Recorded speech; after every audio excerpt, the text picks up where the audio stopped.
ప్రయోజనాలు లేదా ఇతర అంశాలు, గెలుపు ఓటములు, ఈ ధన ప్రభావం, ఈ నేపథ్యంలో తప్పనిసరి పరిస్థితులు మాకు పోటీ చేయకుండానే కాంగ్రెస్ పార్టీ కానీ ఇవ్వాల్సిన అన్ని స్థానాలను సపోర్ట్ చేయవలసిన అవసరం వచ్చింది.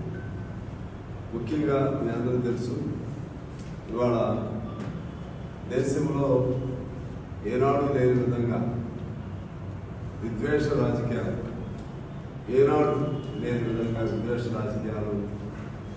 ప్రబలిపోతున్నాయి. విద్వేష రాజకీయాలని, విద్వేష భాష, విద్వేష ఉపన్యాసాలు అంటే హేటెడ్ స్పీచ్, ఆ విధంగా స్థాయి అనేది లేకుండా ముందు చిన్న స్థాయిలో వాళ్ళు మాట్లాడుతుంటారు.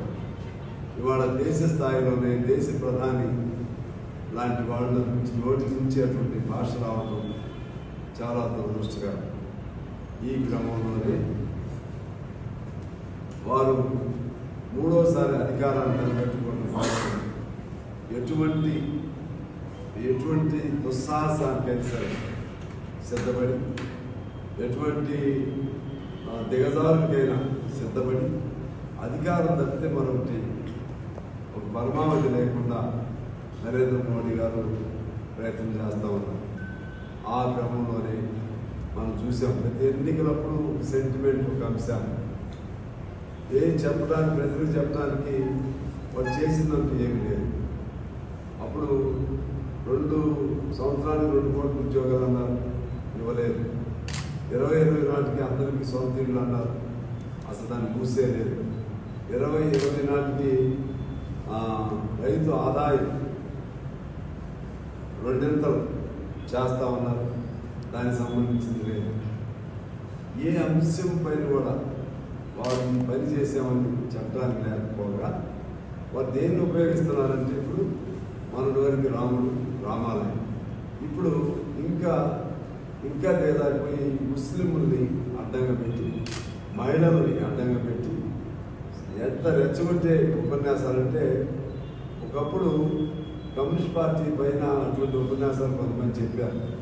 ఆ రోజుల్లో కమ్యూనిస్ట్ పార్టీ అధికారంలోకి వస్తుందంటే, కమ్యూనిస్టులు అధికారంలోకి వస్తే ఆడవాళ్ళ మెడల్లో మంగళ గొలుసులు ఉండవు, ఆ గొలుసులు తీసేసి మెడల పైన